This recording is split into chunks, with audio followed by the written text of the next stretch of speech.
Hi, everyone, and welcome to the Daebak podcast, where we do a deep dive into the classic Korean dramas that have won over generations of fans across decades and around the world.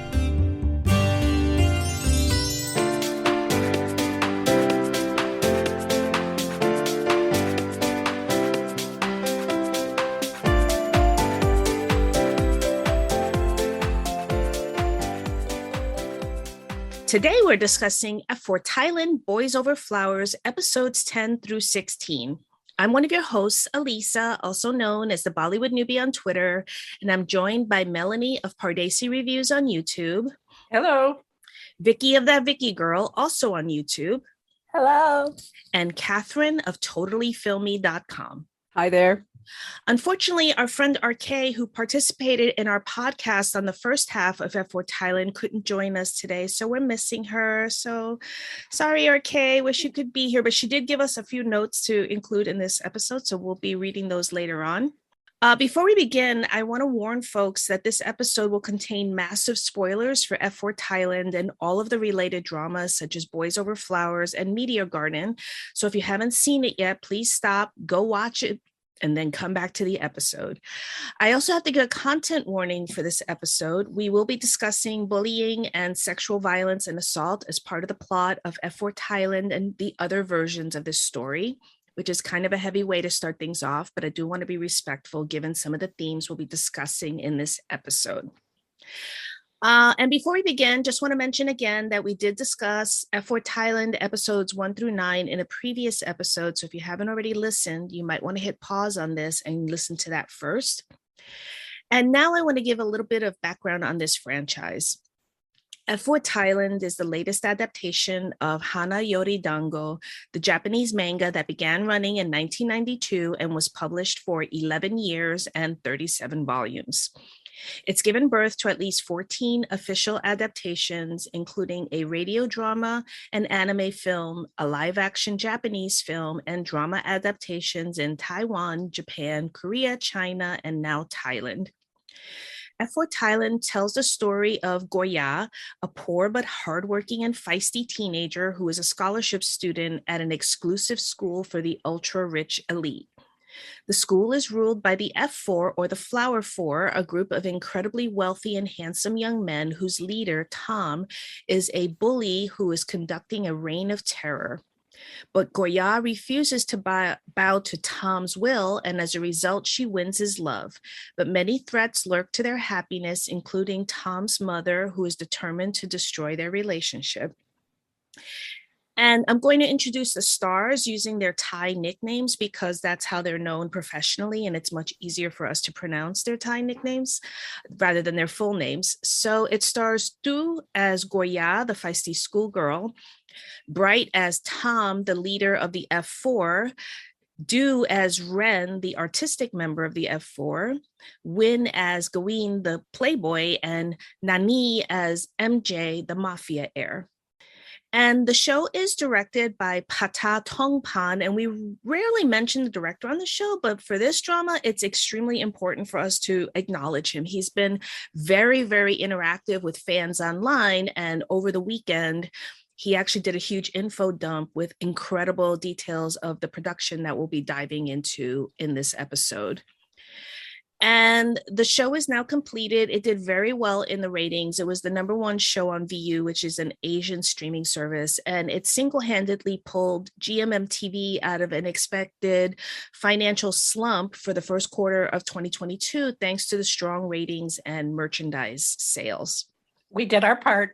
We have our little Bright dolls, which is with the butt blush, which is what makes those dolls super special.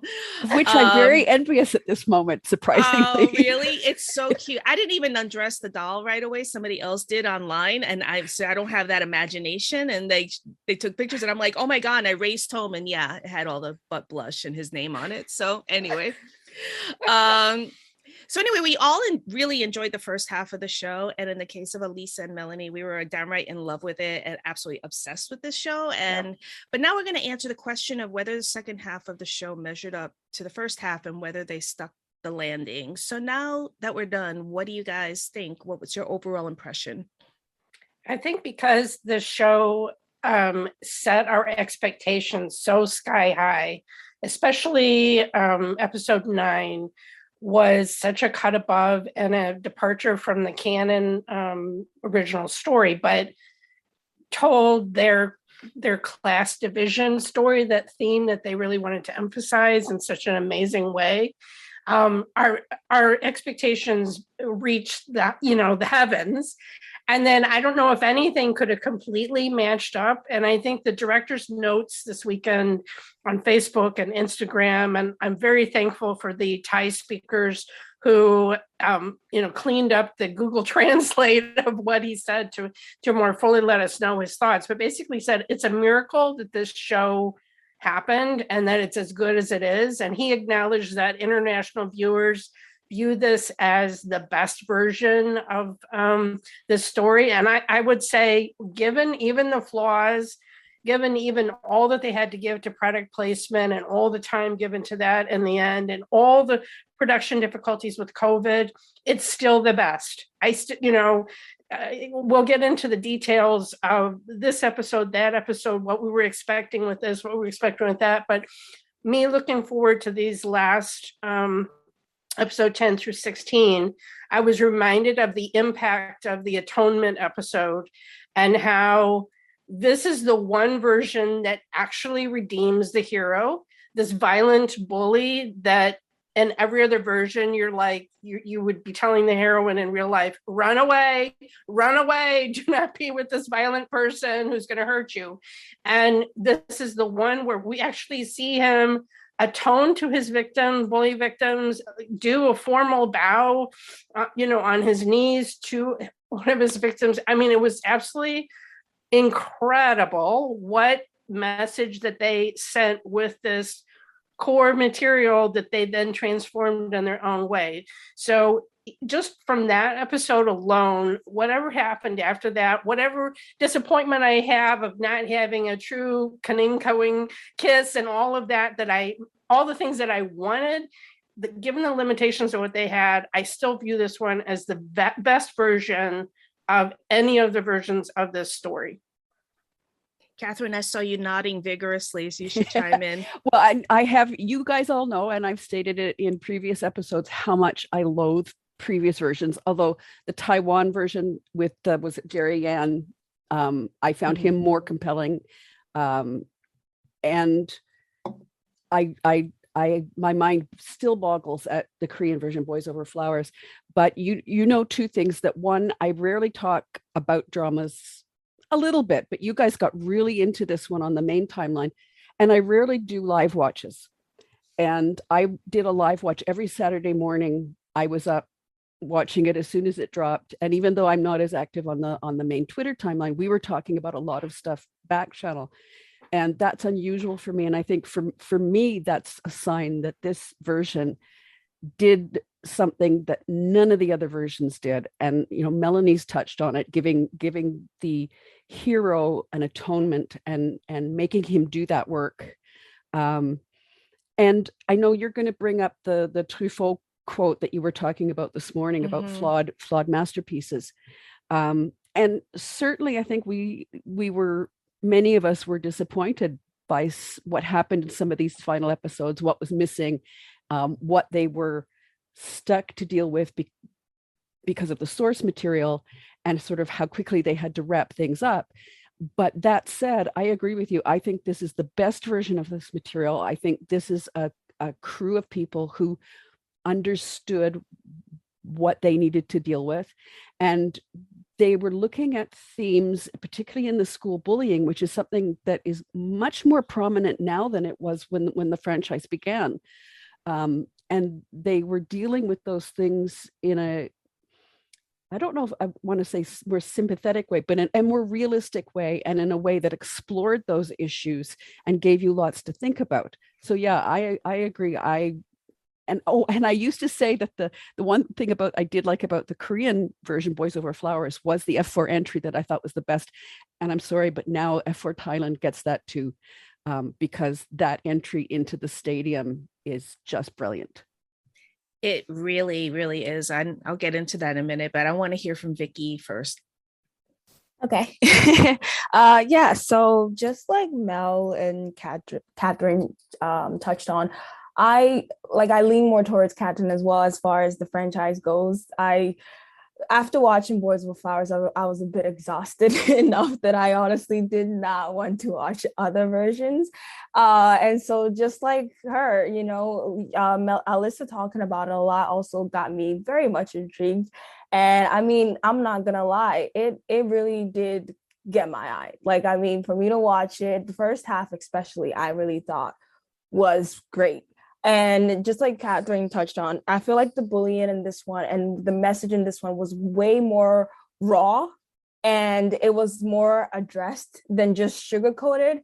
I mean, the only version I've watched is Boys Over Flowers, but when I try to compare, I definitely can tell that a lot of the things that happened in Boys Over Flowers was a bit overglossed, and they made it more of not humor, but it was almost like, I guess, sugar coated in a way. Like, it wasn't as serious. Like, certain things that they did in that show was serious, but it wasn't taken seriously. Yes. If that makes sense. Yeah. Yep. And compared to this one, where, I mean, with time hidden, almost hitting her at that scene in the room when he just slammed everything, Gloria, just that fear. I feel like it was just so intense. Like, I don't know. Like, it felt like, okay, this is a story, you know what I mean? And it felt like this is about as raw and as good as it get. And I agree, the second half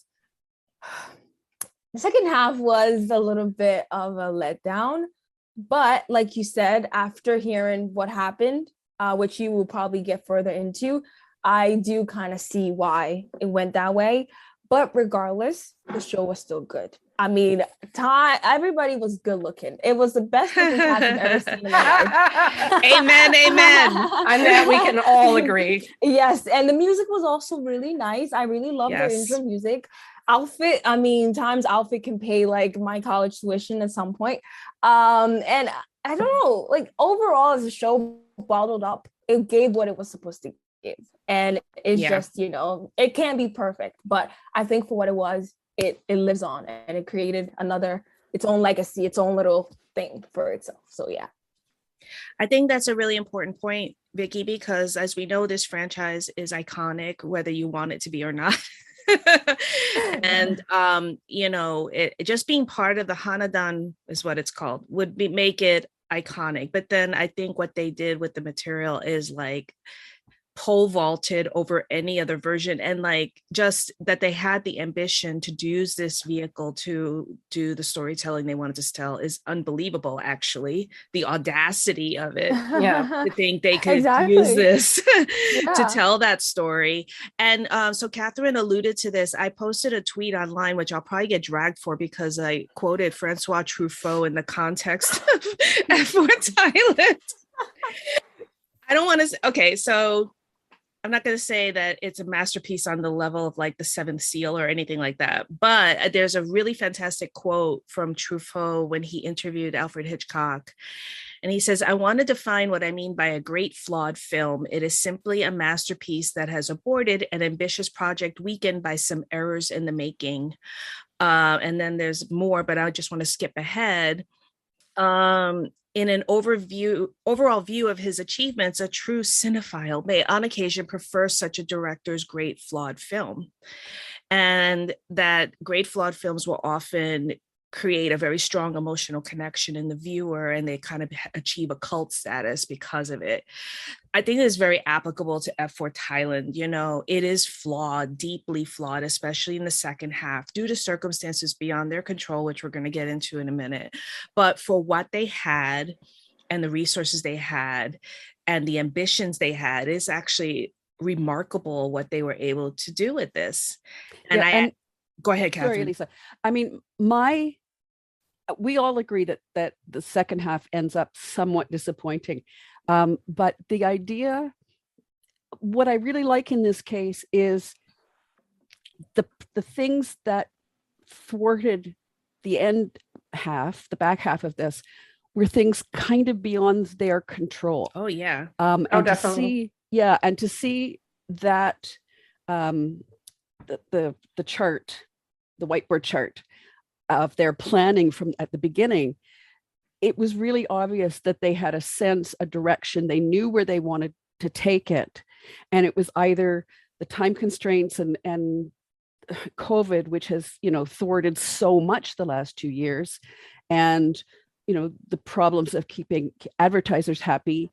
It was those things that they had to deal with. And it wasn't that their vision was necessarily flawed. I think they just didn't have the time and resources to fully manifest that vision. Right.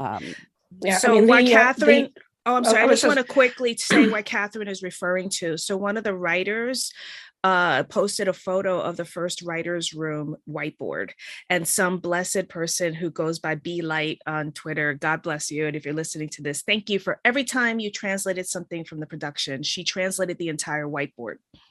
And if you look at it, the overwhelming thing they wanted to explore was class, bullying, and social media. And they succeeded. Yes. Like whatever we felt let down about, it wasn't that. They nailed that, especially through the vehicle of Tom's transformation. Because like if you look, I would say all the way to episode 15, because in episode 15, he joins forces with the F4 to realize a more humane business future, right? That is not what his mother's, scorched earth philosophy, but none of us need to lose a limb. We don't want to see the world burn while we get richer. Let's all walk forward together. And that was the ultimate endpoint of Tom's transformation. So Right. they nailed it. I mean, I love Tom. Like I actually have this weird emotional attachment to him as if he was a real person. Like I'm so moved by his journey. And yeah, and it feels like a real person because of how well he was drawn. And even if we regret that, looking at especially the last half and wishing that the emphasis had been on Goria's own transformation and that she had more of her own personal transformation and arc, and maybe it wasn't there. Maybe they didn't have the time to fully explore it, but it really wasn't on the whiteboard necessarily as a goal from the beginning. And when we saw that whiteboard, that kind of crystallized in our minds, okay, yes, this was their vision. And they did accomplish those themes and bring those forward in a way that some of the other versions really didn't even explore. Excuse me. Sorry, I have COVID, everybody. I'm sorry, I sound so congested. That's how much she loves this. She showed up for the podcast anyway. Go ahead. But I think the director in his notes over the weekend on Facebook and Instagram talked about keeping 36 different advertisers happy for the product placement. And as this show grew in popularity, those demands became greater. And you can see that in the second half of the show, especially after episode 9, where, we have the whole MJ KFC epilogues that happen. That eats up time. Not that I love the Justice for MJ hashtag on Twitter. Yes, that was funny.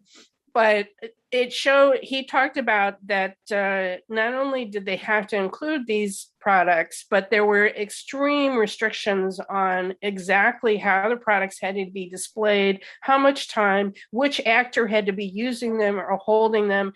I mean, this is one of the reasons why there were so many rewrites and revisions, besides the fact that because this took over 2 years to finally finish with COVID, with various shutdowns from the pandemic and so forth, they lost key people. I mean, like the last episode, we're like, where's Kaning? She's not at the final prom and whatever. Well, everyone had other obligations and other, they lost people that couldn't be there for final filming scenes. At least that's what we're guessing. And they also lost their director of photography halfway through. Now, let me tell you, that's a really, really big deal, because one of the things we noted is how beautiful this production looked. It looked lush and lavish, despite the fact that, as we learned from the info dump over the weekend, they did not have a big budget. And so to lose such a key person halfway through, I mean, it's just amazing. I mean, and I want to get into, because I have notes here about all the things. So first of all, other adaptations have been 18 to 24 episodes. F4 Thailand was only supposed to have 13 episodes originally. Mind-boggling. I know. And they were shorter. shorter, like less time for those episodes. And Yeah. Pata fought them and got 16. So as much as we've been complaining that it really needed like 2 or 3 more episodes to nail it, they didn't even have that much. He had to go to the mat to get that much. I mean, it's rare that I would say I want a drama to be longer. Normally, yes, but you never. feel like a drama is padded and that you could have, that there was just filler to stretch it to 16. This is not one of those dramas. It really easily could have gone to 20.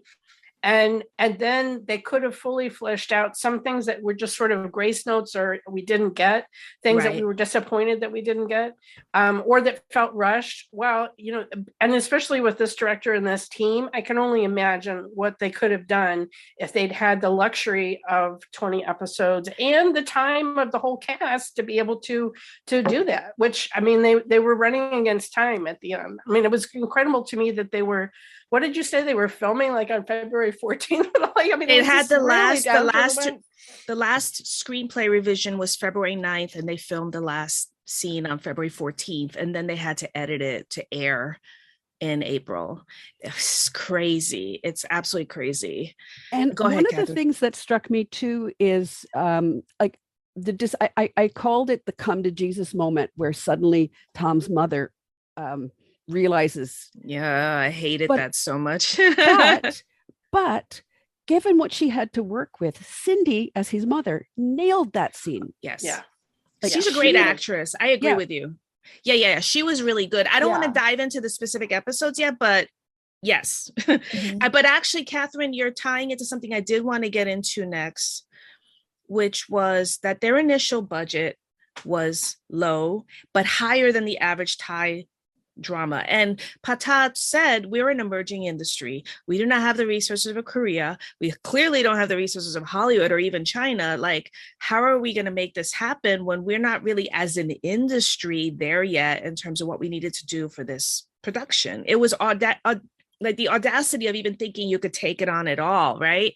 Yeah. And one of the things he did, though, is like he spent his money thoughtfully and judiciously. So, for example, the stadium is clearly expensive. And from what I understand, they built that as a set. So I'm hoping, I'm going to try to get an interview with him because I really want to ask him, I hope it happens. Like, where did you get, where's the stadium and how did you build that? And, that whole concept, because it works so well. And it kept coming up in the story over and over again in very effective ways. But so that was a huge financial investment. He chose that thoughtfully with a limited budget. And then the other thing he did was working with new actors. Most of the cast was brand new, had never been in a drama before, or like with Win, it was his second drama. The only experienced actors were Bright and Prim and of the main cast. And there's a beautiful quote from him that made me cry a little bit, to be honest. It says, "We will not let any actor die in the series. Everyone must be good in their own way.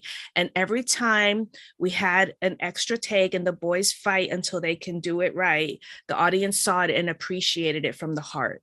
Now, you're the director. You've got GMMTV breathing down your neck because of cost overruns on the production.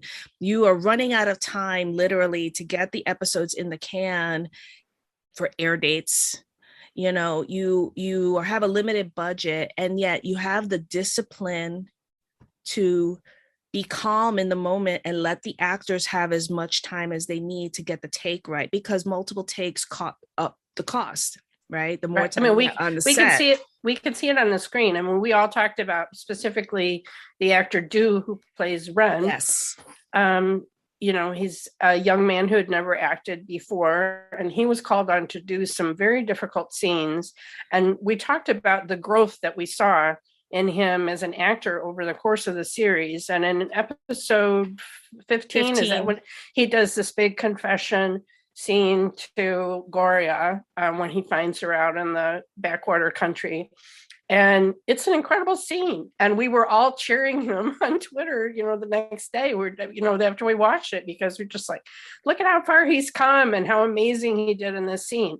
And that's how I felt about all of these young people that, like you say, Bright, we'd seen him in other things. Wynn had been in one other boy love series with Bright before, but the just the level of the growth that we could see that they all did. I mean, there's natural raw talent there, but this director also was able to bring it out in them and really coach them and workshop with them and work to make these characters feel like real people to us. Right. And that is not I mean, we've seen other GMMTV dramas, and this is on another level. I appreciate GMMTV, don't get me wrong, but like this is just in another category. And another thing I want to mention is that COVID shut the production down for 8 months and additional shutdowns, but the big one was 8 months. Now, these are very young actors and they're not experienced. They're like 20 something. Right. So you have to bring them back after an 8-month hiatus and get them back into the characters after all that time. It was really something what they went through on the production, and the cast visibly aged. It's not the fault of the director, but there are episodes where from one scene to the next, you see that the actor is visibly older. And I actually started watching it over again. Unfortunately didn't get far enough before today, but I am going to finish it all again at one go now. And that's the thing that actually struck me going back to episode 1 is how different they look. Yeah. For me, the big one was episode 9, the breakup scene between Tom and Goya. That was one of the first scenes they filmed, if not the first scene they filmed. And he looks so young and skinny and reedy, like he's just clearly a young, and now of course, he looks like what he looks like now, but it's just really amazing what they went through on the production. It's crazy. Yeah.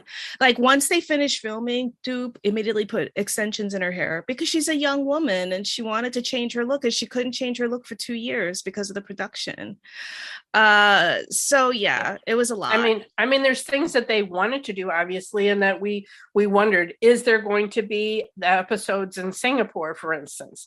And so the director talked about that in these notes that, that was one of the things that had to be canceled and rewritten because of COVID and the pandemic. They couldn't travel. They couldn't do, the glitzy overseas travel that the other versions of this story have had. They couldn't include that. Another thing I want to mention is how they were chained by the Hana Yori Dango plot. And Faith, our good friend Faith from Accidental Kiss, tweeted about this very astutely, saying being based on HYD really simultaneously helped and shot this series in the foot. It wouldn't have gotten as many sponsors and freedom to do what they wanted if it hadn't been based on this tried and tested cash grab. They also wouldn't have gotten as big of an audience, but having to follow the original plot also cost them a lot of really good character development and growth. But Tom's character development was handled excellently. They did the impossible. They truly redeemed the male lead in a Hana Yori Dango adaptation. So I thought Faith was right on. Yes. Amen. Amen. Yes, Amen. She was. Yes. Yeah. So what did you think of Tom, Vickey?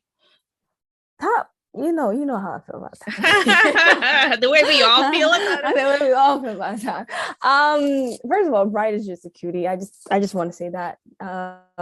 Bright, if you're hearing this, I'm kidding. No, but honestly, out of all the male leads, I don't know why I compare, because like I haven't seen all of it. So disclaimer, but he's the best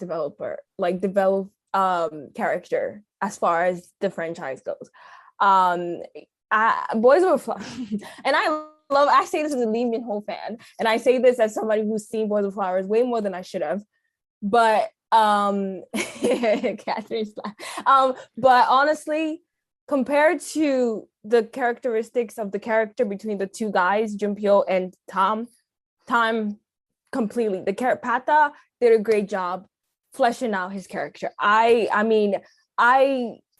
usually don't like characters like this, and it's very rare for me to watch and be like, oh gosh, I really hope like he redeems himself, or like it's very rare for me to feel sorry for some characters like that. But for me, watching that, I really did want him to change. I really did want better for him. And I think that, he had a trauma, his relationship with his mom. It was just so much going on with him. And I do love complicated characters. And I love it when they also get their redeeming arc in a way that makes sense. And I feel like they were able to do that for him. And I don't know, like that was just very impressive to me. That's why I kept watching, because it didn't feel like they were being apologists for his character. It didn't feel like you were like, oh, well, Yes. he's a teenager. That's how he's supposed to be. And they made him admit his mistakes. They made him admit that what he did was pretty wrong. And he was self-awareness. He had self-awareness. Yes. And that to me was very impressive for a teen character to have that, because it sends a message. It's really important for people watching this to realize that no, it's not okay for him to do what he was doing. You know, it's important for that message to be sent. And I think they did a great job with that aspect. And we had to have a lot of trust in the director, because episode 7, which is the big controversial episode that we all got into, I don't want to talk too much about it because we talked about it so much in the first half of this, but after that we were all kind of like, oh my god, where's he going, right?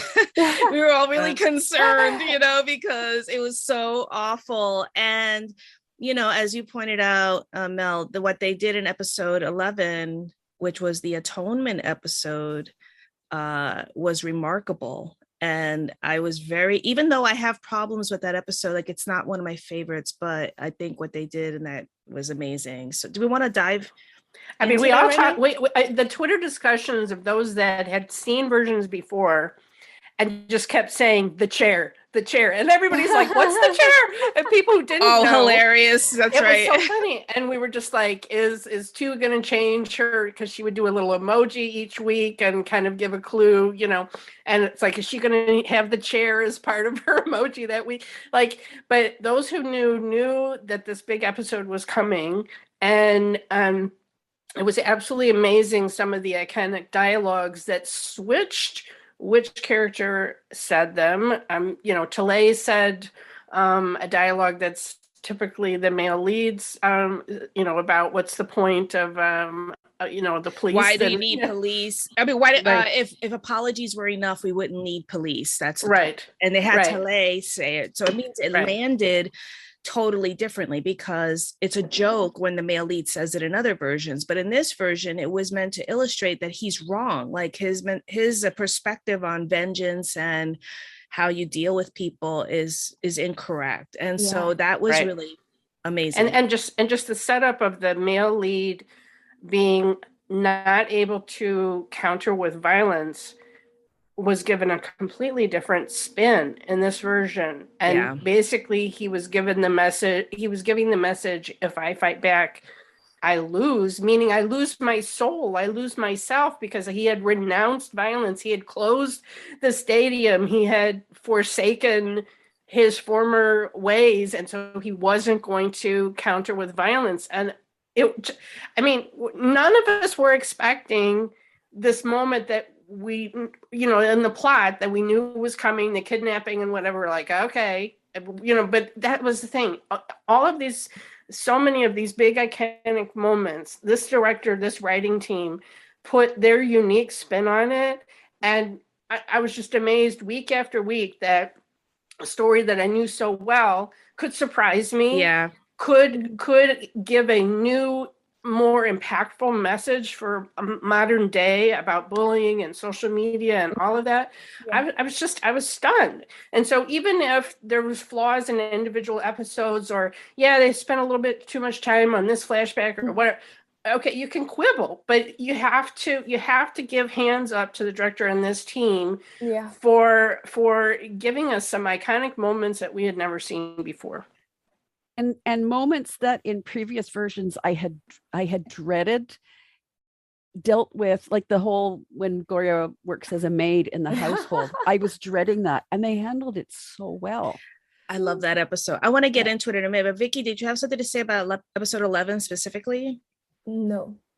I mean, episode 11 was just so moving. Like I had like Mel was saying, there are quibbles. I mean, my quibble is that they spent way too much time on Tale monologuing and flashbacking, which we didn't need, because Pupa was the person who was beaten in the very first episode, and his beating keeps coming up over and over and over again in the narrative. Whenever Goya is scared of Tom and Tom is out of control, that scene comes up. And so I felt like he was already such a sympathetic character, because we almost got to know him that way, that we didn't need a giant monologue in episode 11 to make us sympathetic. We already were. Having said that, first of all, what Mel was saying, to contextualize the quote from Tom, Tom is being beaten by his victims. In other versions, the bullies, the people beating him are saying, if you fight back, we will hurt your girlfriend, will hurt the female lead. And that's why he holds back. He holds back so that she doesn't get hurt. In this version, they very deliberately have Tale say, I'm not going to hurt her. We don't need her anymore. We don't care about her anymore. And therefore, when Tom holds back, it's not to protect her. As Mel said, it's to save himself. And that was amazing. Amazing. And then later in the episode, you find out that he's gone to all of his victims individually and gone on his knees and begged for forgiveness. And also, the implication is that he's going to pay for whatever damages, like with Pupa, his medical expenses. And there's also kind of and there's the moment where Tale is threatening to put the video online of Tom admitting that he's done this stuff, and Tom hits send on the video thinking it's going to go live, and then instead it's like only me, so it doesn't actually go live. But I mean, the fact that he hit the button, and then but then at the very end he says to Goya, I'm going to keep working at it. And so the implication is that it's lifelong, that it doesn't end in that episode, that he's going to have to work on this for the rest of his life. It was really profound. It was really something. And I mean, like the fact that they did that in a Hana Yori Dango adaptation is crazy, amazing. And I mean, they echo back when Tale, before the kidnapping, when Tale confronts him in the mall garage, and he's taunting and trying to get Tom to be violent, and Tom raises his fist, and it's an echo of the way he raised his fist to Goria in episode 7, but he stops himself. But that's the moment that Goria comes in, and Tale like flings himself on the floor, and so she thinks that Tom has regressed and is his violent self again, and doesn't see the growth that has happened. But we, the audience, see that he has changed, that he stopped himself from his normal pattern of violence. Just the whole, there's just several moments like that where they're showing us this growth of this character, just over the whole course of it. And so even the business stuff in the final episodes, some of it like Tom doing a PowerPoint and whatever, okay, but they're showing again the growth that he is going away from his mother's vision, as you said, of the red card way of doing business, the red card of bullying all of her subsidiaries and her employees. That's not the way that he's going to go forward. He's not going to be that bully in any way. And I think one of the things about, like I said, I think episode 15 was the true conclusion of his redemption arc. And one of the things that's very moving about it is that the other F4 say to him, we love you and we're going to stand with you, because the only way we move forward together is through love. And I cried. I know. I thought that was... And the fact that they showed him crying in front of his friends, again, they're showing a like this toxic male character. Yeah. Showing love with his friends, expressing love, hugging, crying in front of his friends, again, showing all of these behaviors that you wouldn't expect of this character. And that, again, that's one of our favorite moments of the whole series. Also, going back to episode 11, and Mel, what you were saying about Tale and Tom raising his fist to Tale as an echo of episode 7, it just shows you how fearless the director is, because he saw the social media blow up online after episode 7. He probably knew in advance that it would blow up, and he waited until episode 11 to resolve that, through that callback. and to show Tom's growth. That's fearless. That takes a lot of guts to do that. So again, he was just amazing and disciplined in how he was able to pull all this stuff off.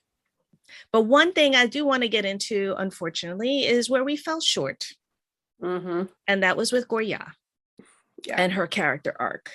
So I want to read RK's comment, because she said, please share with your audience my disappointment that F4 Thailand, maybe because the Hana Yori Dango framework they couldn't escape, was not ultimately Gorya's story.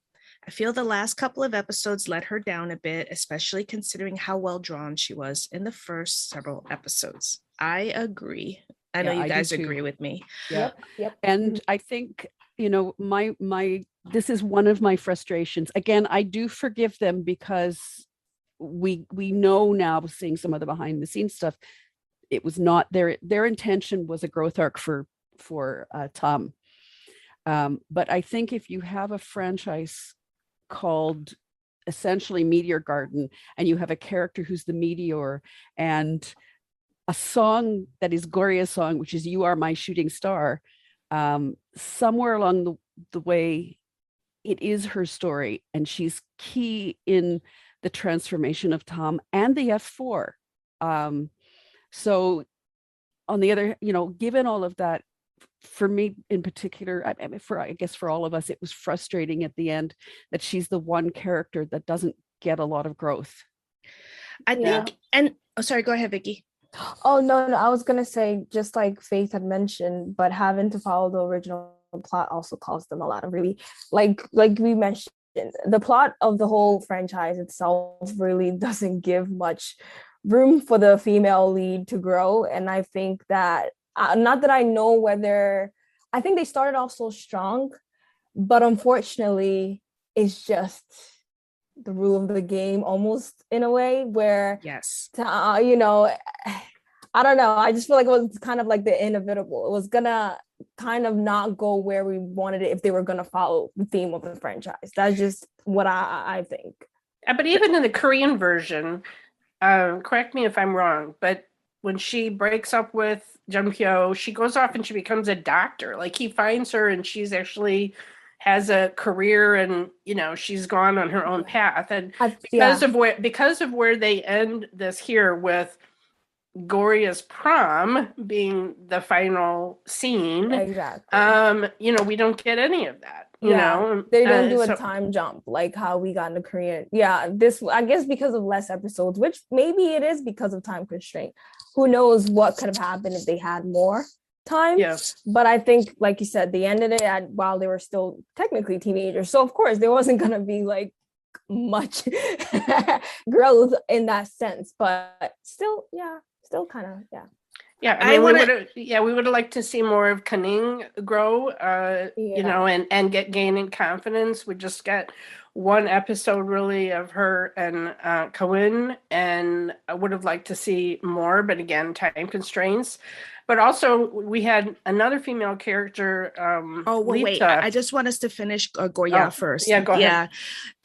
Because I think one thing I was really struck by with Gorya is that she was on an arc to change. Like, it was actually really interesting what they did with her, because you have her in episode 8, where she kind of struggles with whether or not she wants to go to Tom's big birthday bash, and ultimately she does go. And I loved how they handled it, because her Tom's sister sends her a dress to wear, but instead of wearing that dress, she wears her own dress, but she has Mira's shoes on, and her friends help her bake the cookies. And then when she gets to the party, the F4 literally raise her up in the air before she connects with Tom. And it was really beautifully setting up that she was learning to reach out to people. She was getting help from her friends. And then you have the regression episode 9, which is brilliant episode, totally made sense. And it set up the first breakup, which is canon. But the way they set up the first breakup made total sense for the characters that we knew at that point. And it made sense why Gorya would regress. And then we have a little bit of regression through episode 10 and 11, because Tale is undermining her on purpose. But then you get into episode 12 and 13, and I felt like Goya was starting to re-emerge in those episodes. Like she gets advice from Auntie Yu when she's in the maid arc, where Auntie Yu says, you know, women like us give to everybody else until we're practically dying, and you know, it's like a signal to say this is not the right way for you. And then in episode 13, she has to take advice from Tom because she wants to help Kaning with her quest, and Kaning doesn't want the help, and Tom basically checks her and says, you're interfering where you're not wanted, step back. And he says, I will help the way I can, and he does. And so at the end of the episode, she kind of learns, oh, I can actually trust him, and I can, you know, I can actually not be over involved in everybody's life. And then episode 14 is the second breakup, and it comes in like Godzilla and completely destroys everyone's character development, including Tom's, because there's no reason they should have been breaking up in episode 14. It didn't make any sense at all, given what we already knew about the characters and how they had grown at that point. But it's Hana Yori Dango, and you need a second breakup. So that's when everything, in my opinion, went downhill. And episode 15 was okay, but I hated episode 14 and hated the last episode with a white hot passion. Oh, and even the last episode, partially because we had to have an Isuzu product placement, but again, yes, she is called in to help her family instead of doing something for herself, going to her own prom. So I mean, it was just craziness. I mean, well, and that too, because one of the things I said in the previous episode we recorded about this was how refreshing it was that her family wasn't the clown show, and comic relief as they have been in other versions. That they actually are much warmer, much more caring with her. And then all of a sudden, by the end, we're back to this family being sort of comic relief and incapable of doing anything, and their daughter having to save them all.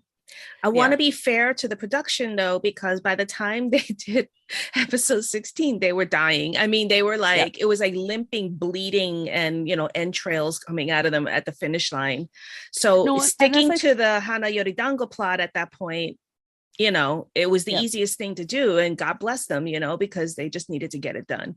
Yeah. And as I said earlier, if I'm frustrated by this, and I'm frustrated at how they dealt with the canon in the end, I fully recognize that this was in some way not of their own making, and they just had to deal with it. So, you know, good for them for doing that. Yeah, I want to read a comment from one of my Discord friends, Just Call Me Pam, because it was very funny. She's something that came to me before I rewatched episode 16. I've been saying I thought the creators were prioritizing their socio-political commentary over the love story, economic inequality, power dynamics, anti-patriarchal lens, and they did those things incredibly well. But then they hit episode 14 to 16, and in February, we're like, oh, wait, fuck my life. We have to wrap up this teen love story, honoring the narrative of the manga, feeding a ravenous fandom, and having it make a wee bit of sense. Okay, guys, I got it. Dancing, you know. I love that quote because it's so real. It's absolutely correct. That's exactly what happened. And they ran out of runway, basically, to land the plane. Go ahead. They had a prom, and so that's kind of the iconic ending to so many of these teen love stories, be the movies or John Hughes movies or whatever, right? And I did love that it was the stadium reclaimed, turned into the Meteor Garden. Absolutely loved that. So, and I didn't realize that the choreographed dance that Bright and Two do at the end was canon from other versions of Hana Yori Dango.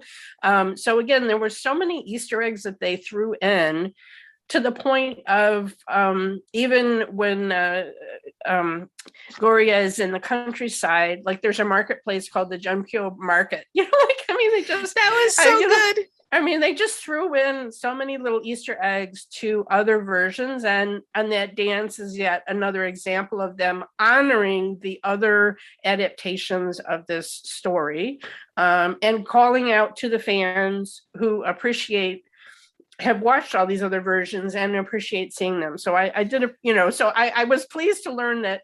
I was like, what? This is kind of unusual. But I hated it because the tone was off. You know, this has been a gritty, realistic, you know, not realistic, gritty is a better word, telling of this story. And then you have this fantastical dance at the end that didn't really tonally fit the rest of the show. But like, again, I'm trying to give him some slack. Another thing I want to acknowledge is that we were complaining about Goya being in a uniform at the end, which is also canon to Hana Yori Dango and to Boys Over Flowers. I had completely forgotten about that John D goes to her prom in a uniform. I completely fell out of my brain, but I was still annoyed because the reason she doesn't go to the prom in a nice dress is because her freaking family ruined it, right? But then somebody on Twitter, somebody who goes by Alex and her @ is paranoister_18, said, to me, it's the longhand and metaphorical way of showing that Tom loves Goya's authentic and messy self that can never be dulled with any appearance, any beautiful dress, or any expensive jewelry. I have to admit that's a pretty good argument in favor of her going to prom in her uniform. It does stand in contrast to the first episode where he kidnaps her and forces a makeover on her. Right. Yes. That's true. That's true. I guess it's when you feel for this character and this young woman and how much she's had to go through. It's like, dang, I'd just like her to have a nice prom. Whether it's that dress that Tom sent her or whether it's a dress of her own choosing, as you know, maybe a callback to the party in the previous episode.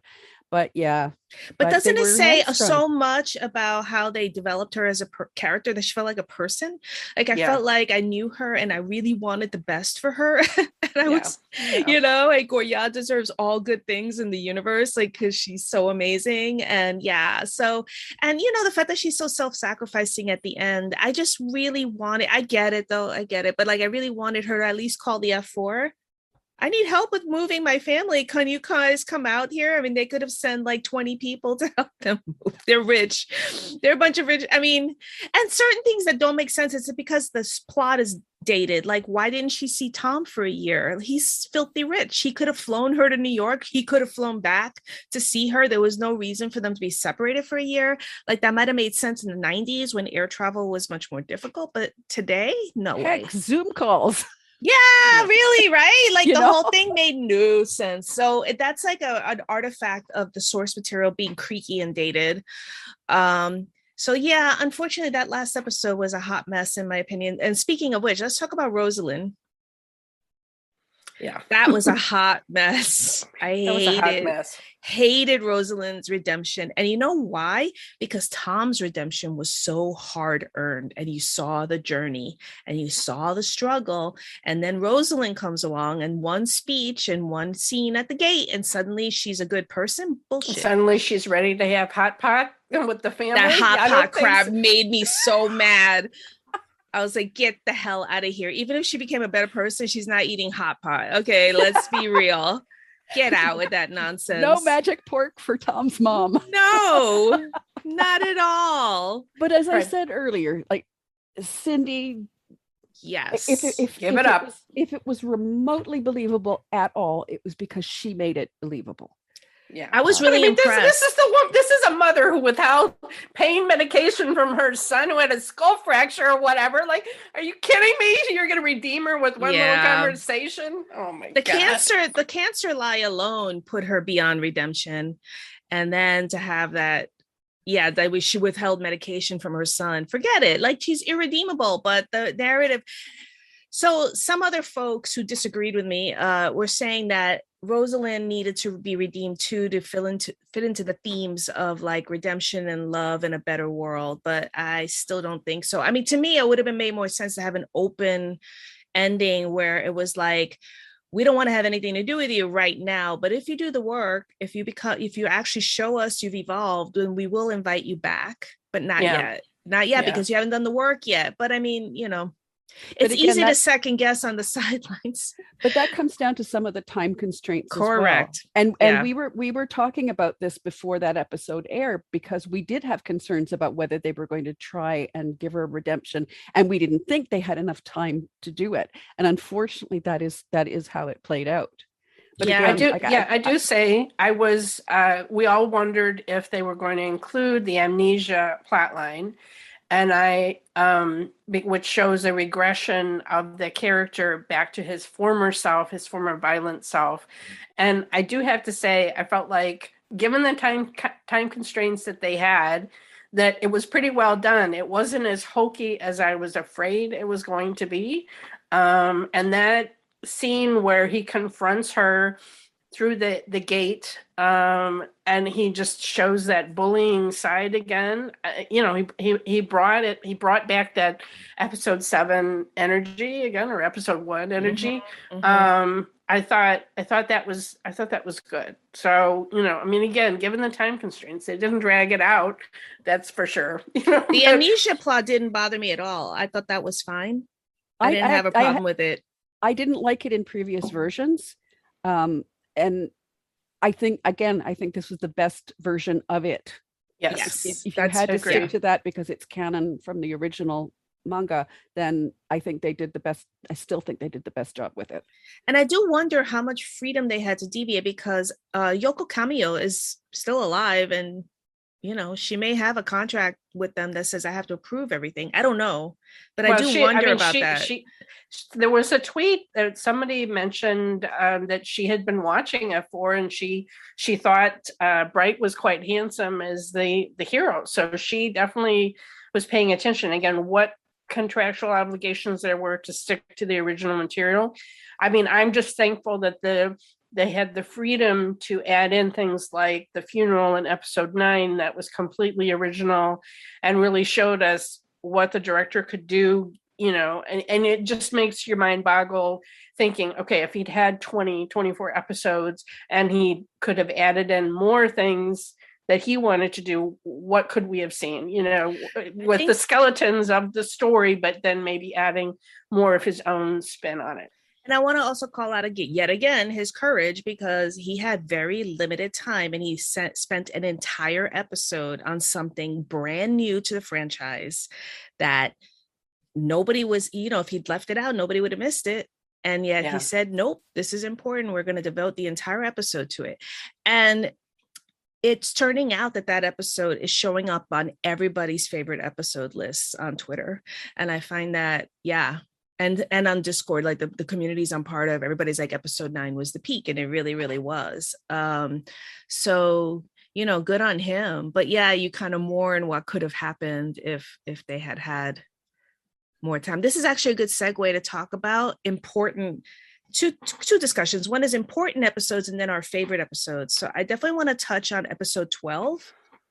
Episode 12 is the maid arc, and also when Lita breaks up with I was starting to mention that earlier, that as far as arcs, I mean, in other versions, the fiance has been so fantastic that we're like, dump John D and just go with her. And here I think they did such a good job of showing how on paper she would be the perfect person for Tom, and that his mother didn't completely pick someone that would be bad for him, and if he hadn't met Gloria, but he had. And so the kindness that he had in the scenes of letting Lita down, and then that final scene where she breaks off the engagement to save him, an epic scene and an epic performance by that actress. Milk was, she brought it to that scene. It was amazing. It was absolutely amazing. I hope Milk gets a lead, because she's actually, I found out, a newbie actress. I didn't know that, because she's incredible. She was in Bad Buddy. She was in A Girl Love subplot, which is like kind of blink and you'll miss it, but at the same time, she made a huge impression. Like, we all remembered her from that role, everybody who's seen it. And then, oh my God, when she starts talking about what she wants in a husband, and it flashes back to Tom doing everything that she wants. But then when she says, and I want him to be constant or like devoted to me, there's no flashback, because he's not devoted to her. It was so good. Oh my God. I cried. And then when the father says, it's okay, you don't have to do it. Oh man, that was good. But everything before that. So I want to talk about that episode, because it's actually something I really love, because it's about sex. but it's all done metaphorically, which I love, because I'm old enough that I find it unseemly when you have explicit sex scenes involving teenagers. I think it's really gross. And I don't want to see that, right? But sexual awakening, sexual desire is part of a teenager's experience and waking up to those feelings. And they handled it so beautifully in this episode, because I want to call out the garden scene specifically. And Katherine and you and RK really helped me understand that scene better, because it has this dreamy quality. It almost feels like a fable the way they filmed it. And Tom is standing in the garden with a red umbrella. Turns out that red umbrellas in Asia are held by grooms during weddings. And it also symbolizes enlightenment as well. And so, but he's standing alone in the garden under the umbrella, and Gorya is very far away from him because she's not there yet, right? She's not ready to join him under the umbrella. But meanwhile, she's denying, like she's basically telling him, get lost, I don't want you here. And then she cuts herself on the pruning shears. Blood in this story is very significant. Every time a female character cuts herself, it was not even the first time Gorya cuts herself in the story. That happens when she punches the honey badger and bleeds. Happens again, and Tom comes rushing over and grabs her hands, and they stare at each other, and there's a red flash on the screen. Now, I had a screen cap program where I did a screen cap on that, and I thought it was a glitch in my recording, and I went back and watched it, and like, no, oh my God, it's in the episode. And it's the moment where Gorya feels desire for Tom. And they have this really intense moment together. And then she remembers Lita, and she literally jumps backwards away from Tom as if he's got electricity. You know, she just has to get away from him in that moment. And I just absolutely loved how they handled it. You know, it very clearly communicated that she wants him. She wants him as a man. Yeah, the symbolism that they used, especially in the kind of fairy tale symbolism, just the costuming, all of it. And then in that, I think that's in the same episode where he's fantasizing about her because she's in the household as the maid. He's fantasizing about her kissing him in bed. Oh, yes, and calling him little tiger. It's very hot. And then you also, and he sighs heavily. And then you also have, like, they encounter each other in his bedroom, and he comes out of the bathroom with his robe open. You can see his body. And then they have this intimate conversation with each other. And yeah, it's all very, like, you know, sex has entered the chat, but it's done in very, very tastefully and metaphorically, which I deeply appreciate. And also between Gawin and Khaning, because she also bleeds, right? Yeah. And it's almost like on a spindle, because she does it with the thread for the garlands. Yeah, at the flower shop. At the flower shop, right? She's with Gawin, and he's telling her how to do the flowers. And then she bleeds, and he grabs her hand and pulls her. And then they have this moment. And it's a really intense, great, fantastic, sexually laden moment. And then he's the one who has the flashback to his first love, and he pulls and breaks away.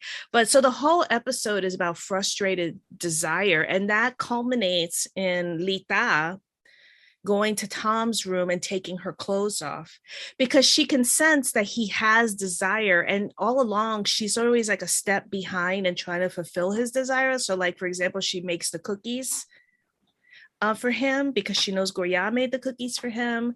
But even though she's completely naked in front of him, he doesn't want her. He wants Gorya, you know, and it's so beautifully handled. And it also shows his compassion, because he puts a blanket around her and he speaks to her very gently, and he apologizes to her and all that. So that episode hasn't made it onto a lot of people's favorites list, but I freaking love that episode. I just think that the symbolism, the photography, the playfulness too of it, of it, of using these themes. But I mean, they gave us some funny scenes. I mean, they're teasing the audience too, because we were all out for blood of when are we going to get the kiss already?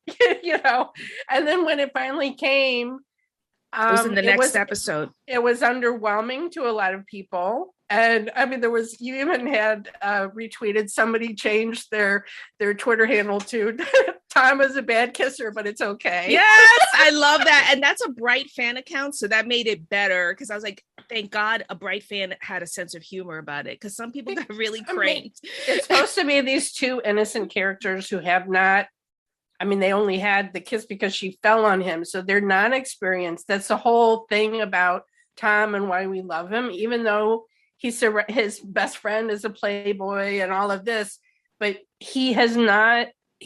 doesn't have that experience. So The we kiss could have been better though, Mel. It could have been awkward. Vickey, it was back awkward. me up. Vickey's my girl. I agree. And they could have given us another better one than later on, which I mean, it was just kind of like, yeah. It was he was chewing on her philtrum, and they give us different angles. Like, why would you do that? Like, okay, like it sucks. Just give us real talk. It was bad. It was very bad. I was very, very disappointed. I didn't need tongue or anything. I didn't need anything passionate, but just like not him directly under her nose during the kiss. It was like, let's be honest, okay? It was not good. It was not good. Not good. And I mean, and to be more critical of the directing choices, they put it in the Gawin and Kaning episode where it didn't belong. Oh, because right? Am I right, Yeah. Vickey? Yeah, you had this long episode focused on another couple, and then their kiss got shoehorned into the last 5 minutes. And that was a bad choice. It should have been in the previous episode. Yeah. And like I said, it didn't have to be like super, super passionate. It could have been a peck. It could have been anything, but like a peck. Yes, that would have been preferable, right? On the lips, not on the face, under the nose. Like, yes, on the lips. Part of your point was that it didn't have time to really breathe, right? And yes, exactly. Yes. Yeah, because they were rushing it at the end of this, and we weren't thinking about them at that point. You know what I mean? We were thinking about Gawin and Kaning. We should have gotten a kiss from them, right? And we never did. We never got a kiss from them. Let's talk about that episode. It's not my favorite, but it is a very interesting episode. What did you guys think of Kaning's quest? I mean, it's part of the canon story, right? I mean, it is. I do like, in general, the other F4 characters. I like this version much better than, including Cohen's Playboy character, better than Kim. I mean, Kim Bum has his own charm in Boys Over Flowers too. But I mean, like the epic scene where he pretends to be Kaning's boyfriend in front of Tesla. I mean, that goes down as an amazing sequence. But then some of this episode, I mean, when he pulls to the side of the road and tries to scare her off, I did like the kind of push-pull of him being afraid of intimacy and them showing that and exploring that. But in the end, I just felt like it wasn't as fully developed a storyline as I wanted it to be. And maybe because of scheduling conflicts or whatever, after that point, Kaning almost kind of disappears. And I would have, I mean, if there had just been one little kiss in the last episode, besides the little sort of fairy tale kiss on the cheek while she's asleep, that we, like she's Sleeping Beauty or something that we get in the last episode. Yeah. I would have been happy, but they didn't even give us kind of that much. It just kind of felt like their relationship had stayed that entire year. It had just stayed the same, that he was just hanging around in the background and nothing had moved forward with them. Exactly. And I feel like she did so much with that quest just for it to be like that. Like, I don't know. I just felt like it was like girl was going through much. Like, I was like, girl, stand up. Like, why are you going around? Well, I mean, yeah, I mean, on the editing floor, maybe a flashback scene to her being afraid to give him the garland at the graduation when he was speaking, right? We never saw that. That was so upsetting. We know what happened there. I have a feeling that's on the cutting room floor that it just didn't make it in because of some product placement or something. You know, pushed it out. Yeah. You know, they just teased us with certain things with their relationship earlier on, and then we just never really got the fulfillment of what could have been. But I want to I guess defense is the wrong word, but I mean, I really loved Kaning as a character. Yes. And I love that they right? And that they cast Prim. Because Prim is tiny. She's so small. She's like so small. She's witty. Like you see her standing next to Win in some of these scenes, and she's at his navel, like she's small. But I mean, her character is so strong, and I loved the contrast of that she is not intimidated despite being so tiny. And like, that's what made the rooftop quest for me a little more palatable, because I actually really admired her courage in tramping around Bangkok in the middle of the night and sneaking into buildings, almost getting arrested, Okay. And so maybe I looked at it differently. Okay. I don't think you're wrong, Vickey. I think you're right in the sense of like, she did all that, and then what happened afterwards? I don't know. Okay. Did she get a boyfriend? Did anything? Like, what happened after that? So I don't disagree with you, but I thought in the moment of the episode when she's doing it, I found it very touching. And also, and I also loved Tom's character development in that episode, because I love the moment when they're in the hotel and he comes in soaking wet and Goya says, "Oh my God, you're gonna get thrown out of here." Go ahead, Vickey. That was very, very lovely to see. I mean, they were giving us so much. They gave us then they go to the hotel room together, and then they drink like soy milk, which is so unrealistic. But whatever. I mean, it's like you have this man gallivanting around half wet, his hair is all wet, he's like in towel, I know, I was frustrated. Yes, exactly, Vickey. I feel you, because he was so sexy in that scene. Like when he comes into the hotel and she's like, "You're gonna get thrown out." He goes, "Thrown out? I own the hotel." And that totally worked for me, guys. I was there for it. I was like, hell yeah, Tom. I like that kind of flex, And then he starts, and then he starts saying, "Yes, you can go to the roof. Take care of her. You and me. We got to talk right now." And orders Goya to the hotel. Yes, I was down for that. Yeah. And Goya shut up. Like, I think that was a really interesting power shift in their relationship, because she's been always the one up to that point pushing him really hard. And in that moment, she had to acknowledge that their relationship had to be on a more equal footing, and that he actually had something to teach her, which was a lesson she needed to learn. I thought it was, and then of course, it all went to shit how to be a after supportive that. friend. How to be a supportive friend. I mean, yes, which is something that all the F4 were showing each other how to do that, and that is one of the beautiful things about this particular version of the story. Instead of feeling like just a gang of boys who just hang out together, you really felt the love between these male characters, and the bonding and the closeness. And you've already pointed out how they all band together financially to help Tom and his vision of a better business model at the end in episode 15. But it just adds a whole nother level of they're all stepping up as adults to take their place in a new kind of society that they want to see.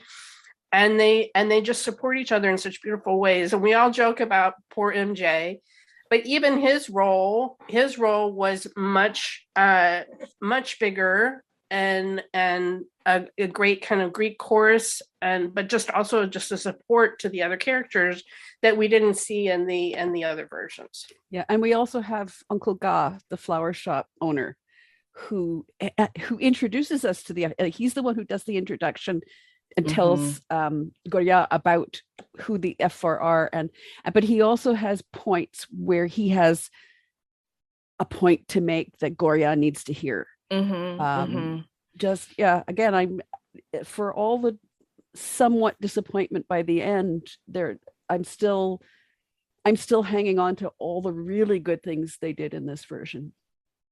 Oh, I love this beyond reason. I had such a strong emotional reaction to the whole thing. And I agree with you. I had emotional attachments to each of the individual F4, which was a remarkable feat, and they were all different, very different, like they were so fully fleshed out, even within their limited screen time. Even MJ, because MJ was the most loyal person. He's the one who says to Tom at the end, "Because that's how much we love you." And it's perfect that he's the person who voiced it, because he's the person all along who's been fighting the hardest to keep the friendships going, even when they're strained. So yeah, and I appreciate the complexity of the characters too, because like Gawain is a very complex character. He is kind of a snake. His motivations are he's kind of cold-blooded about what he wants to do. He exercises power without apology. And yet he has this side that's evoked by Khaning of wanting to protect her and look out for her and be near her. And so it's like and Win is a really good actor. He's one of the strongest actors in the cast. So I think he did a very good job with that. And then we've talked about Du and Ren. And Ren is a complex character, really hard to pull off. Oh my God, what did you guys think of his confession in episode 15? Like it was, oh man. I mean, it's like he's trying to present this beautiful alternative life for Gloria and confessing his love, but yet he's so good in it that you can see he knows it's doomed to fail even as he's giving his best pitch. And that was what I thought was just so beautiful about it. You know, he knows it's not going to work, but he's going to try anyway. And oh God, like as he's talking to her, he's telling her everything he's saying is sincere, and yet his eyes tell you that he's already heartbroken before he even opens his mouth, because he knows it's not going to happen. So yeah, the F4 were amazing in this. And the writing was just so. Let's actually segue. So do you guys have favorite episodes? And I can start because I do very strongly have favorite episodes. And my favorites, I guess I'll say it in favorite order, is episode 9, which I think is the peak storytelling moment and is the one that's wholly original to this version and not in any other versions. That's mine too. So mine as well. Mine as well. Yep. Same. Everybody on Twitter, almost everybody on Twitter said that also. So good for Pata. It must be very gratifying for him, right? Because that was wholly new and everybody loved it so much. Yeah, I did like reading in his notes this weekend that I was glad that he is receiving the message that all the viewers who are familiar with the other versions view his version as the best, and that's got to be really gratifying for him. And I'm glad he's hearing that message, because I'm going to say it again loud and clear: F4 Thailand is the best version I have seen of this story, hands down. It's not just the best version of this story. It's like at its peak, I will literally put it up against any other drama. Episode 9, as good as My Mister, as good as My Lovely Samsoon, anything, like give it to me and it'll be as good as that. So the fact that they were able to reach that peak with this franchise under these circumstances. I know, for Alisa to say all those comparisons. My God. They're giving me crap. She freaking loves this one. They're giving me crap, but it's true. That's how I feel about it. The other, I would say, so episode 9 is my top. Episode 7 is my second favorite. Episode 7 is where Tom almost hits Goya. It's a rough episode, as we dove into at length, but it was justified. It was needed. Yep. It was needed. Yeah. Yep. Yeah, I would absolutely, and you guys know how hard I found that episode to watch, but it really stands out for me in this, because in the context that it's given context, it's absolutely necessary, as Vickey says, absolutely necessary, and it just works. Yeah, there's somebody I follow online who's awesome. She goes by Drama Analyst, and she's literally a psychotherapist. And she wrote a really great breakdown of that scene, explaining what was going on. And I think it's really worthwhile. So I'm going to drop that into the show notes because I think it's worth reading. But basically talking about, why he lost it and what it meant and his behavior meant in the context of that scene. She's had several good threads examining not only, Tom's behavior and his growth and his recognition and his self-awareness of his lack of impulse control and other things. But she also gave me insight into the Khaning relationship and Cohen's fear of intimacy, and also just the staging of some of the scenes showing how Khaning viewed him still as someone afar. Like there was a scene where she has a little plushie of him or something, and I was like, she noticed details that the director was signaling to us, things about their psychological state of mind that I didn't even, maybe I subtly picked it up, but she completely caught those kind of details. So highly recommend checking those out. Yeah, she's really good. But yeah, episode 7 was emotionally harrowing, but it was supposed to be, and they took you on a journey that needed to happen. And at the end, it concluded. Not only did it conclude well in the context of the episode, but then of course it plays out through the rest of the drama. So yeah, that was some brave storytelling. And then my third favorite is episode 12, because I'm like, hey, I love it when sex gets handled like this. This is really great and awesome and metaphorical, and and it was beautiful. I think it might be one of the most beautiful episodes to look at. But I'm sorry, go ahead, Katherine. And particularly because let's remember, these are teenagers. Yeah, I don't want to see. It would have been, I think, really inappropriate to put them in a situation more suitable for adults. I think they gave us what they needed to for people of this age. Yes. I do want to give a special shout out to episode 1, because episode 1 is incredible and sets up the whole franchise in that first episode. The significance of the red card, the relationship with his mother, Goya's relationship with her family, like all of it is in that first episode. Is pretty remarkable. And even to the point where they introduce Go-In, and the images of him with his family, and they're making the garlands. Yeah. I would say, and I don't remember which episode number it is, but I mentioned it a little bit ago, but the scene where Kaween shows up Tesla and becomes a white knight for Kaning in the mall. That's part of 7. Yeah. So there's, besides the violence of Tom's character and all of that, just Goria, doing the kick to Tesla. Like, there's so much in that episode. She comes to her own realization.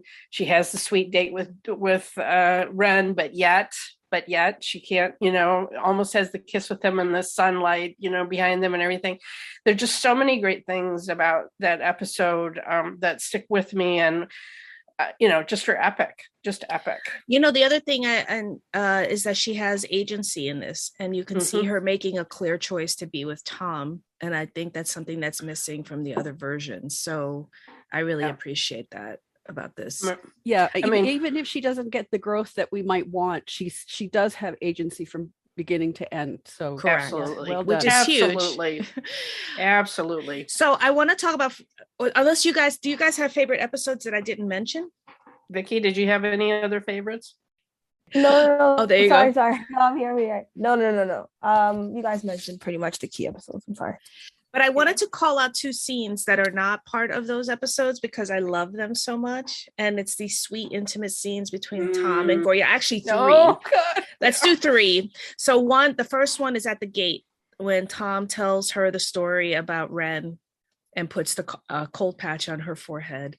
And it's so intimate. It's so sweet and endearing. And you just really feel like they're, and then the gate falls, which is a metaphor for the walls falling down between them. Oh my God, it's so good. So I love that scene. I love the scene after Hana unleashes the red card on Goya and he rescues her and I know Vickey's on with me on this one. I know it, Vickey, when he picks her up and carries her off the field. Oh my God. And Bright is really strong. A lot of these K-drama guys, they pick the girl up as if they're dying and they look like visibly pained. And like Ren when he picks her up. Ren looked like I was joking online that he looks like he skipped arm day. But then you have Bright or Tom pick her up and she's securely against his chest and he like strides off the field with the smoke and the fire behind them. That's an epic moment. And then it's followed by the birthday storeroom. No. Well, we get there in a minute. The storeroom scene with the meteor lights. And he confesses to her for directly. Oh my God, that scene is so beautiful. I love that scene. And then finally the birthday countdown, Vickey, which I cry. I love that scene. I love that scene so much. I don't pick up a lot of I often miss details the first time watching, and when he's standing there and he's looking at her, and then I realized, oh my God, you can hear breathing, and then his breath stops. Mm-hmm. Like she takes his breath away. Oh my God, that was so brilliant. And they photographed too so beautifully in that scene. I actually cried looking at her because I was like, of course he's in love with her. Look at her. She's amazing, right? You know? But the irony of it all is I also like the breakup scene. The first one. First one. In the sense of just the acting in that scene and the way Bright and Goya handled that was just very intense for me. And I was like, yes, like acting, you know, like I don't know, like I felt the angst and I loved it very much. Just the whole, I agree. And also the lead up to that was beautifully done because he shows up for the dinner or breakfast or whatever, and they, you know, she says something and he gets upset, but he takes her outside because he doesn't want to fight in front of her brother. And so it gives a vibe of parents instead of a brother and sister. And his face as they're breaking up really lands the emotional impact of that scene. It was beautiful. Yes. Yeah. Oh my, I agree with you, Vicky. I love that scene too. That's really well done. I hated the episode 14 breakup so much. Oh no. It was so stupid. I just couldn't. And people were crying about it. And I'm like, oh man, no. Right, Vicky, thank you. We've seen so many K-dramas still. I hate when that happens. Like so dumb. The stupid misunderstandings that have to break people up. Yes, I'm with you. I'm with you there too. I hated that scene. But because like we had a first breakup that was so beautifully handled that the second one just suffers in comparison. It was like they just threw that in there just for the sake of it. Like Yep. Well, I mean, we were waiting for it from the trailer because we'd seen him crouching in the rain and in pain, and we all knew what that was going to be. You know, I did like, rather than having to search for the necklace in a mountain of snow, you know, I heard her snatching the necklace from falling in the gutter. I thought was kind of a nice little touch in that one, in that scene. But it's beautifully filmed, but it didn't emotionally land, you know. That was just a mess. That episode was a hot mess anyway. That was one of the episodes they filmed right in February because you can tell because Bright had his hair cut for Astrophile, which is his next project. So they had to kind of disguise it, and he's big. He's grown. He put on so much weight, and he's just bigger, and you can see it. So it's unfortunate. I mean, it's not their fault, obviously, but like it doesn't help. It doesn't help with the immersion into the scene when you notice stuff like that. But that's like circumstances beyond their control. So I mean, I wonder if because I mean, all of these actors are going on to different things. I just watched today the first episode of Devil's Sister, which is Wynn's new, I don't know what the equivalent word in Thai is, but it's basically a Nuna drama where he's the woman he wants to have a relationship with is 7 years older. But I wonder if, because it's so common in Thai dramas, I see them get back together when something is a successful series and they do either like Together, which Bright and Wynn did together, then there was Still Together, and then there was a movie. So you wonder, could they, all the things that we're missing, you know, you're shaking your head, there's no way. It is not happening. I hate to break it to everybody. No way. For several reasons. One is that GMMTV does not own the IP. And they have to license it. So every time they do a new addition to it, they have to pay. And this project was already so expensive and huge cost overrun. So it was expensive to begin with. They invested more in it to start. And then it ended up being much more costly. Like it did definitely. So let's talk about the business side of this a little bit. So GMMTV has been making a play for the international market pretty successfully through their boy loves. Their boy loves are hugely popular across Asia, particularly Japan, but even in Korea. In Korea, you start to see there's more boy loves coming out of Korea to compete. So they used F4 Thailand as the next step in their play for international attention, knowing that this franchise was going to get, but they're not used to investing huge money into, as you would know, if you watch them, they don't invest huge much money into their projects. So this was really out of out of sync with what their normal economic model is. And so that I hate to break it. I don't like to piss in anybody's cornflakes on Twitter, but I see these endless tweets and I'm like, it ain't happening. It's not going to have a sequel. They're not going to have a movie, and it's not going to Netflix because you can't take out the product placement. So sorry, guys, you're going to have to just live with what they did, which is still remarkable. But, the economic realities are just not. And I would love to do like a Insta Live maybe or something to talk about the economic model of GMMTV, because it's actually quite interesting, and the stature of the Thai industry and the fact that they are clearly they're gunning for Korea. They're nowhere near it yet, but they're definitely getting a higher profile for their stuff. Well, listen, I have to tell them that it's working because of F4. Because we knew this property and we were interested in it, and the trailer was amazing. I started watching it, and then you let me know, hey, these two actors are in this boy love together. So I started watching that. I'm interested in all of these actors that were in F4. I'm going to at least try their other projects. And I've been consistently watching the boy love shows. Just started Kin Porsche this weekend too. So Bad Buddy is particularly good. Highly recommend that. So they have this model where it's pay streaming sites in Asia, but in other parts of the world, these are free on YouTube. And so they are building this international audience, and it's working, because I couldn't have imagined myself before we started watching F4. I mean, when we had our Boys Over Flowers, I didn't even imagine I would be interested in watching another version of this story.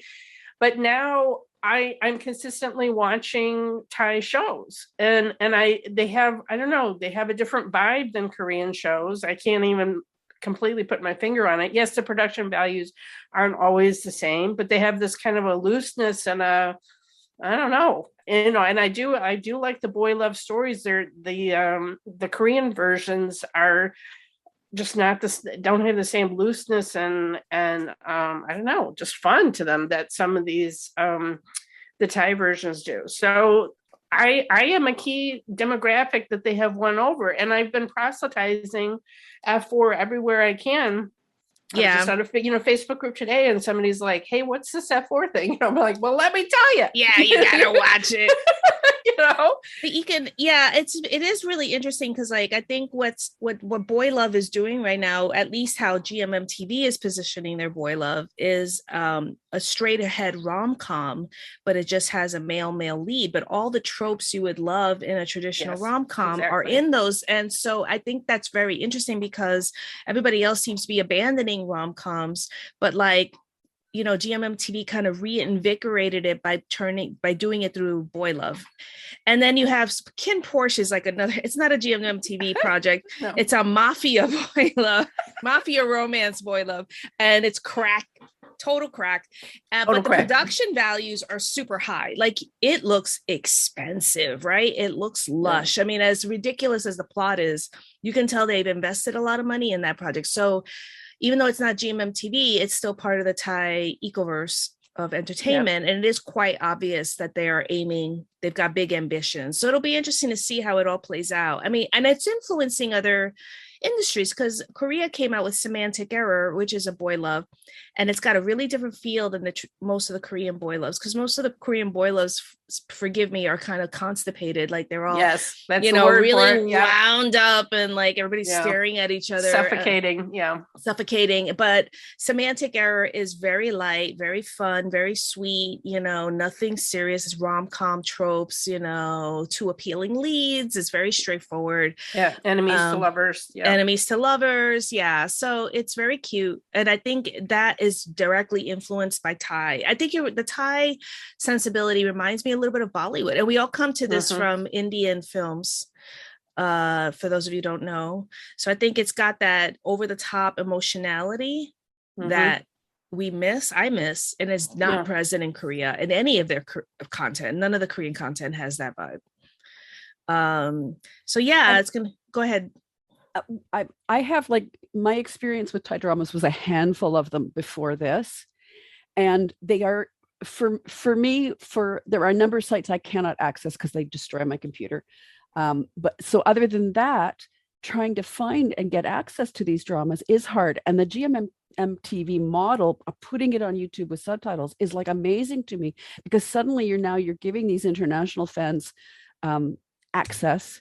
Yes. And if you've got things like F4, where the quality is really exceptional, you're going to drag those fans in, and then they're going to go, oh, wait, look, you've got a whole YouTube channel full of dramas. Right. And they may not be up to this level, but they're at least, going to get give fans who are starting to turn to these dramas more access now. I think it's fantastic. I wonder what the economic model is, because I don't think we make them money. I mean, people like us, we're watching on YouTube. The ads we're being fed are for Thai products we probably will never buy. And I don't know, and the way advertising works, like when they show eyeballs to the advertisers, you have to guarantee a certain number of eyeballs. Like, how do they factor us in? They probably maybe don't factor us in at all. So I really think making it accessible on YouTube is more about status, which is ephemeral, but it sort of raises the profile of the brand, even if they're not directly making money from people like us. I find that interesting. Well, and then that makes me wonder if, because to find Thai dramas on Vickey, for example, there's a handful, Right. and a handful on other streaming platforms. But I think if you've got this model raising the interest in international fans, maybe what you do is you get some of these places interested in more of these dramas, and that's where you earn the money when they license to stream them. I also find I was just going to say, as someone, Vickey can speak to this too, but as someone who has a YouTube channel, I mean, they are receiving some revenue from all of those ads that show they purposely have broken up each episode of these shows into multiple videos that then have commercial breaks. Besides the internal Thai commercials for Lactosoy or whatever, there are ad breaks that just happen, and those are showing customized ads probably to me, although it's pretty funny that I'm starting to get customized ads that are in Thai because I'm watching so many Thai dramas on YouTube, I guess. But anyway, so they are receiving, we're talking, fractions of pennies, or whatever. Yeah, absolutely. But when you're talking about something like F4 that's having millions and millions and millions of views, it does add up. It does add up. And so I mean, the same thing, like some of the biggest channels on YouTube right now are actually T-Series, which are music channels for Bollywood. And again, they're getting revenue by showing old film music clips, but then that are showing ads. And so they're getting revenue, and people rewatch, over and over again. Well, then you get that ad revenue again on top of whatever they're getting for the product placement within. I mean, they're showing me an Isuzu car. I'm still, technically I could be a customer for a Isuzu car or whatever other kind of car that's, or truck or something that's even if I'm not buying Lactosoy or whatever that strange squeezable chocolate stuff is that kind of looks interesting. But, anyway, I mean, there's all different, there are specific Asian products, but then they're showing those YouTube ads that they're getting a revenue stream from that's customized to whatever country that the person is watching it in. I think another thing that fascinates me, because Korea, most of their content is produced for export, but they do not put subtitles on anything.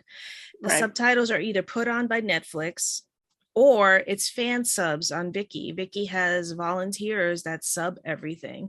And Korea cares not one damn whether or not their stuff is accurately subtitled. I find that fascinating, because F4's subtitles are excellent. And so for those of you who don't know, all of us consume huge amounts of non-English content, and we are constantly reading subtitles, and we run into some janky bad subtitles.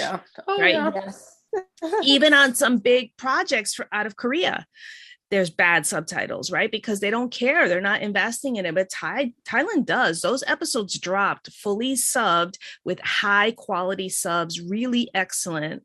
And not just in English, but in multiple languages. Exactly. Correct. That was very impressive, actually. Like, wow.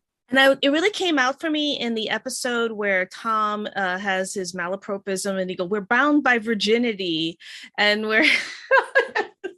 I love that scene so much. It's hilarious. But B. Light, who's been doing all the translations, explained the translation and what the original words were. And I was impressed that they really managed to hold the essence of the meaning of the words, despite the fact that they didn't all completely fit. Like he says, like the translation was foreplay for one part of it, but actually it's a Thai word that means desire, but like there's two different Thai words for desire, and one is like I desire lunch today, and then the other one is I desire to sleep with you, and he mixed them up, but they had to kind of get the essence of that communicated through the subs. And so I was like, somebody actually thought about this. Yeah, somebody wordplay like that is kind of the hardest part to really get across that humor in subtitles, and I was impressed. Yeah. So I'm definitely going to continue, as you said, Mel. I'm going to follow all the actors. I'm attached to them. The other thing is GMM TV's marketing is super impressive. Like they've got this juggernaut of social accounts for their actors. And they post all the time, like every other day, there's new content. So you're constantly being fed stuff from them. And they're all very appealing. They're all really cute and endearing. And, I definitely still follow all of them and I want to continue. And I follow like Bad Buddy actors as well. So you just get sucked into their ecoverse and they're very, very good at it. They're very good at the marketing aspect. Anyway, so I think that might be it. Do you have any closing thoughts on F4 Thailand? I mean, I do, but I don't want to take up all the air. So you guys go first. And again, it's gotten me to watch another country's dramas, not just F4, but I'm enjoying a lot of them. I'm consistently watching them. So they worked. And I really think this will be my number one version of this, and I'm going to continue to recommend it to people who are interested in the story. Before you would say, well, you might need to watch Boys Over Flowers, I wouldn't tell them anymore. I would say you have to watch this. Yeah, absolutely. I agree with that. I have been stunned at how good an adaptation this is right from episode 1. And that if they had fumbled really badly anywhere, I would have been gone.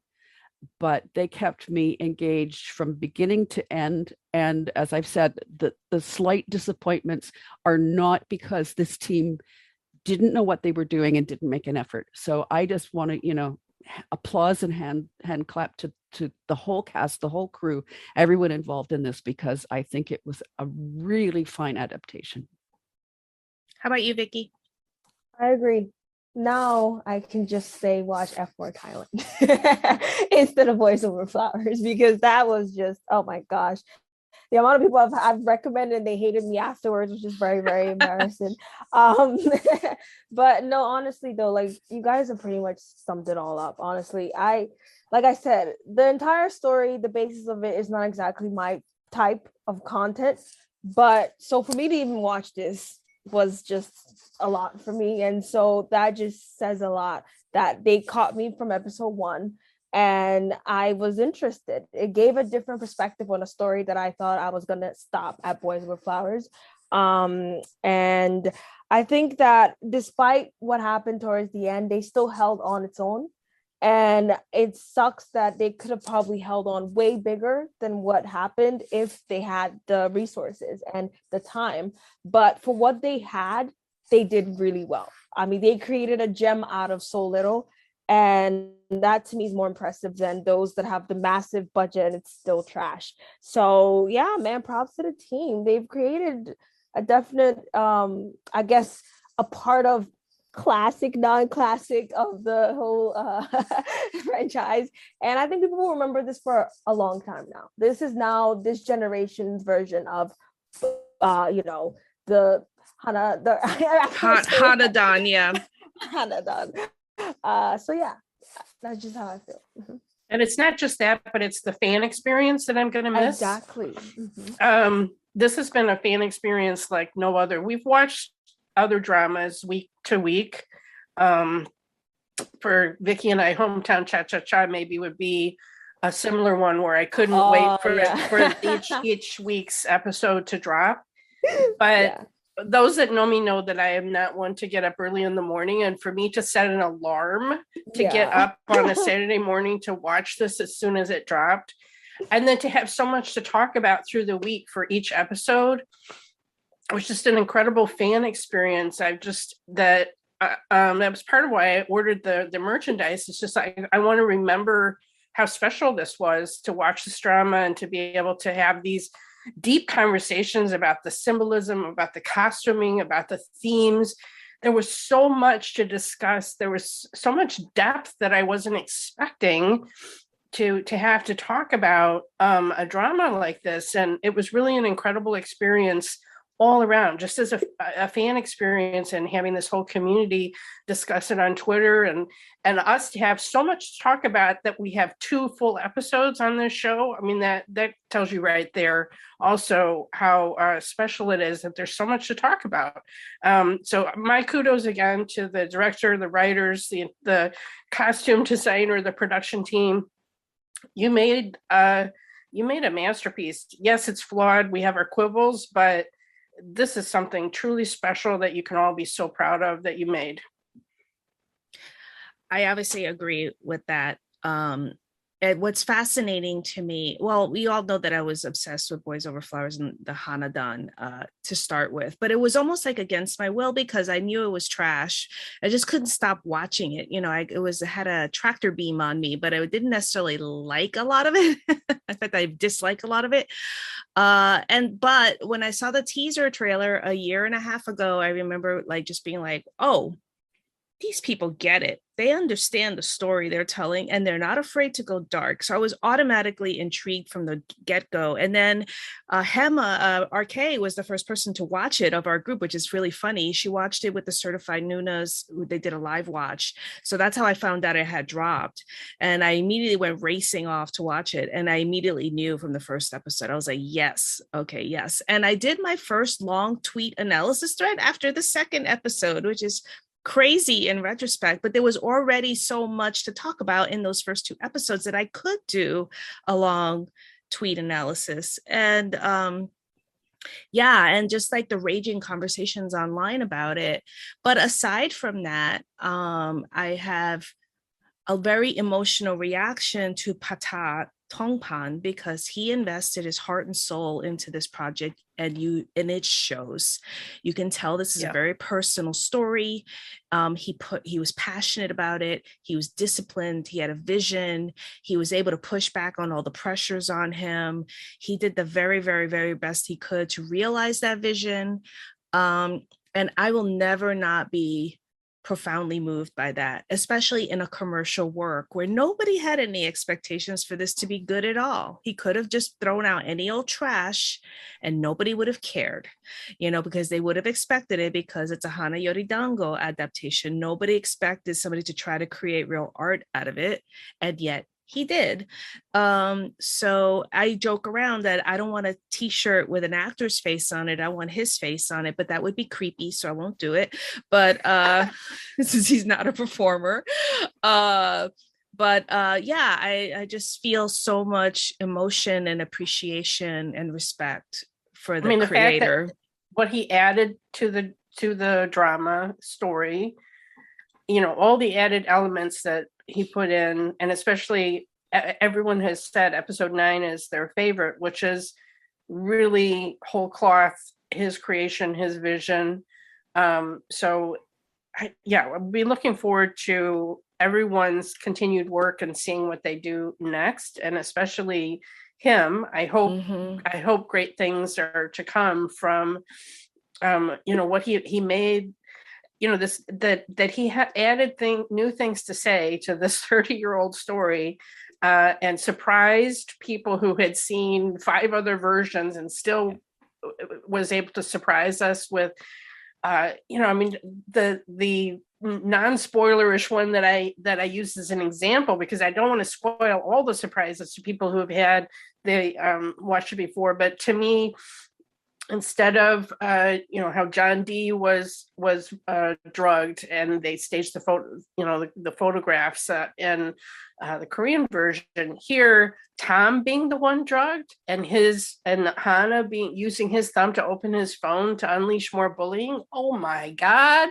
Like, that's just one small example that I give people of how he added new layers, new twists, new shades of meaning to things that were old hat, and just brought a freshness to this old material. It was incredible.